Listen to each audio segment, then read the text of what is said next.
Hello everybody, I am excited to share this mixed media tag with you. So I created this tag for the May Art Recipe Challenge for Finnabair. I am on her creative team. So this month I was signed up to share inspiration for you guys so that you guys can hopefully get inspired and enter the challenge. If you want to enter the challenge, I will have the blog link down below so you guys can check it out. If I am being honest, this month was really tough for me. When I signed up for this month, I actually thought it was going to be easy with the colors, but then I sat down to create and I trashed two other projects and then finally came up with this one. I am so happy with how it turned out. It definitely got me out of my comfort zone, which you guys know I try to do often because I feel that it stretches my creativity and it just keeps me motivated to create more projects. So in this video, I am going to be putting together this mixed media tag, but if I'm being honest, I have done this a million times. So in the end of the video, when I start adding the color, I am going to be sharing my tips and tricks and techniques on how I add color because I have been getting a lot of comments about like the process when I add the color to my projects, and I don't really give any thought to it when I'm actually doing it, but when I started getting a lot of comments about it, it got me thinking about why I put color there, why it takes me so long to do it, and why I'm so meticulous. So hopefully I'm going to be sharing some tips and tricks with you guys to help you out a little bit. I hope you stay for the whole video, but if you are just wanting to see the coloring, you can skip to about 7 minutes in this video, and then that is when I start adding the color. If you like this type of video where I am creating a project to inspire you for a challenge, I would love for you to hit the like button and leave a comment letting me know if you have entered the art recipe challenge before or what are your favorite challenges to enter. As always, all of the supplies are listed in the description box. I also have all of my social media links. I would love to connect with you over on Facebook and Instagram, so be sure to check them out if you want to connect with me over there. I also have a link for channel membership. You can check that out if that is something that interests you. And you can also sign up for my free monthly newsletter over on my website, tiffanySolorio.com. All right, you guys are probably thinking, get on with the project, lady, you talk too much. Yes, I had a lot to say today before I got into the project, but also that's a lot of techniques that I've done a million times in the past. So I didn't really feel the need to go over every single one of them really much in detail. All right, so I added the paper to the tag, and you can use any sort of tag. It doesn't necessarily have to be a packaged pre-made tag like I used. I have used packaging before, cardboard boxes, all sorts of different things to make tags. The possibilities are endless. I used some AB Studio paper, and then I added some gesso, some paper paste with a stencil, and now I am going to start with the embellishments. So as you saw before, I painted all of the embellishments. Some are metal, plastic, resin, all sorts of different random things with some white gesso. Now I'm taking some chipboard and embossing it with some white embossing powder. So when I created this tag, this video was created a few weeks back, and my heat tool, my embossing heat tool, took a dump. So I had to use my Ranger heat tool, which, if you guys don't know, it's not really supposed to be used for heat embossing. So it took forever. I don't know what I was thinking. Anyways, I am now going to add some gesso to this corrugated cardboard piece that I just had. I don't even know. You guys know I have like a bin. I have a couple bins actually where I have a bunch of random things in it, and the cardboard was in it, probably from when I was creating those trash to treasure tags. So anyways, I'm adding some heavy body gel, and as you saw, I added it to the cardboard as well as some of the chipboard.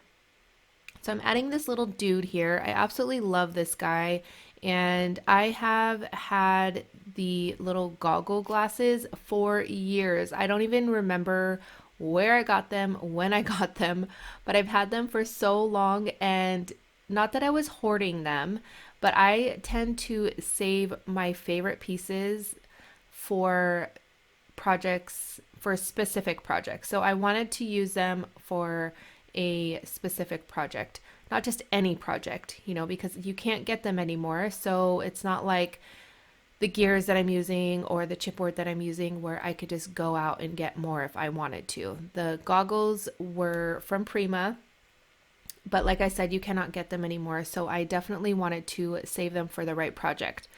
So anyways, I am now going to start adding some of the embellishments, which are resin that I had poured into some molds, and those molds will be linked down below. They are Finnabair, from Finnabair, the molds, and I painted them with the gesso like I said before, and I'm just kind of creating my composition here. I wanted the dude to be obviously the focal point. Even though he isn't going to be the highest part of my project, I am still building all of the embellishments around him to hopefully help your eyes gravitate towards him first. For me, he is the first thing that I see, so that's why I'm doing it this way. It is really, really hard to explain composition and why I'm putting things where I'm putting them, but you really need to have a focal point first and then also build a little bit around that focal point so it blends outwards, if that makes sense. I hope it's making sense. So as towards the center, the embellishments are a little bit higher, and then towards when I go outwards, the embellishments are not as dimensional, if that makes sense. So you could see towards the dude, I have some higher embellishments, and then I have some like chipboard and things like that that kind of help blend everything out.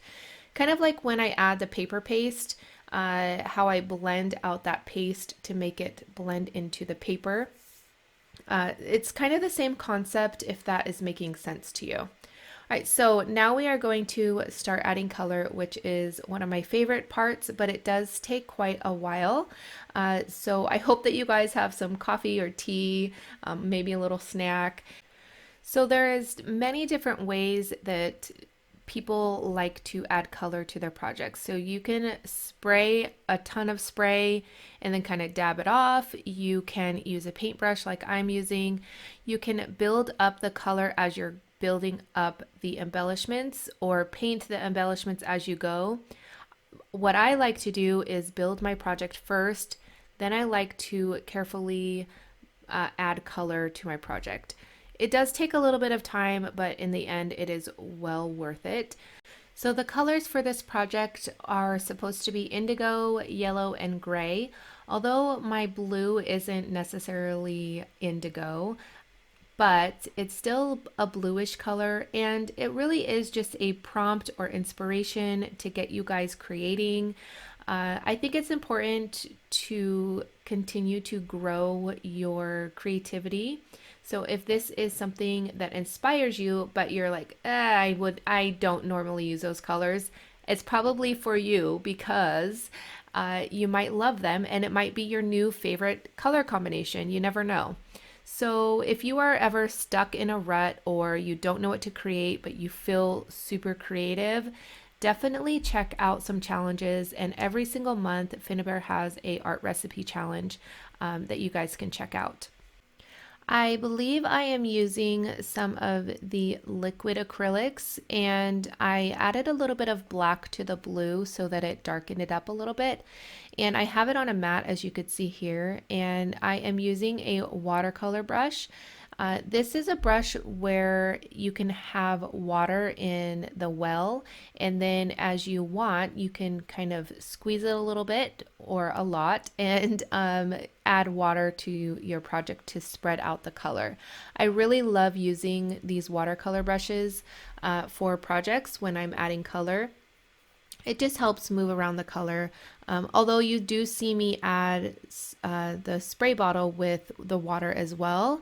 Uh, if you are not familiar with how I add the color, I do little bits at a time, a little bit of concentrated color, and then I spray water to help it move around and where it wants to. And it helps get on in all of those like nooks and crannies. And then I'm building up the color to add dimension and interest to the project. You can definitely just use a spray and spray on some color to a project like this, but it won't get you in all of those details, and it's just different. I don't know how to explain it, but I like to add color this way. Unless I'm being very impatient or I know that I want one specific color everywhere. Then I'll use a spray if that's the color or the medium that I'm going to be using to add color to my project. So as you could see, I'm adding color and then I go in with my finger and kind of blend it out a little bit.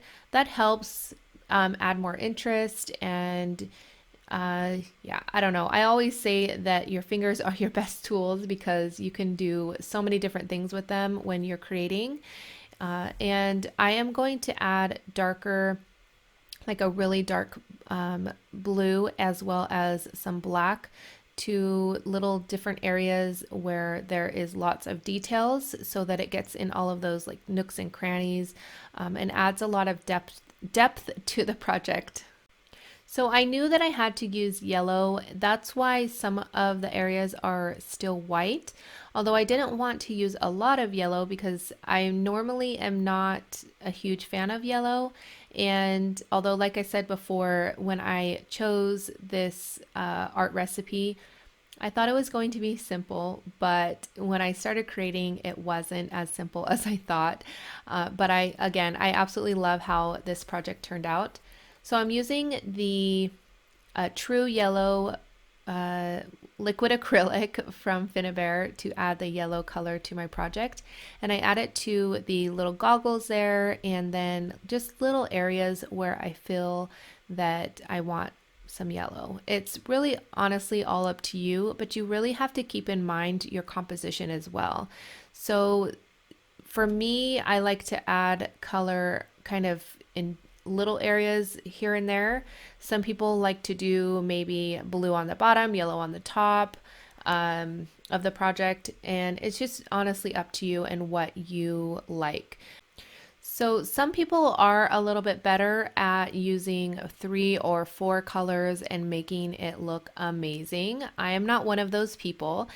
So the gray color, because I am supposed to be using gray, indigo, and yellow, the gray color is, I guess, maybe the black, toned down a little bit. The paper is a little bit more on the charcoal side, so that's why I'm not adding any gray to this project, just the blue and the yellow. I like to add color this way also because when you use sprays, it kind of gets everywhere and it's harder to take off than it is to put on, especially if you're using acrylic paints, because once they're dry, they're basically there. Like, unless you want to go through the trouble of painting it with gesso all over again. So adding little bits here and there is definitely the way to go for me. And you could see that I am going in all of those little nooks and crevices again with a little bit of a darker color, because when the color dries, it does lighten up a little bit. So I wanted to get a little bit darker areas in some places to give this project a lot of depth. All right, so we are done coloring the project. I hope that it was a little bit helpful for you guys. If you have any questions, don't hesitate to ask. It doesn't necessarily have to be on the coloring. It can be anything. Just leave them in the comments down below. All right, so as you know, I like to add highlights, and in this case, I am using some white matte wax from Finnabair. This is a new product from Creativation. It is amazing for things like this when you want to add highlights to projects. It really works well on all sorts of surfaces, and in most cases, it works better than gesso. I did add some splatters with the Dina Wakley gloss white spray, but for some reason I cut that out of the video. But here is my finished project. I hope you guys enjoyed, and I hope that it gives you some inspiration. Even if you don't enter the challenge, I hope that it still inspired you to create something. Here is some photos of my project. Don't forget to leave me a comment down below. I would love to read them, and I would love to know if you have entered a Finnabair art recipe challenge before. And here is a couple more videos you might enjoy. Again, if you are new to my channel, I would love for you to consider subscribing, and you can check me out on all of my other social media platforms. I want to thank you guys so much for watching. I really appreciate you guys so much, and I will catch you guys later.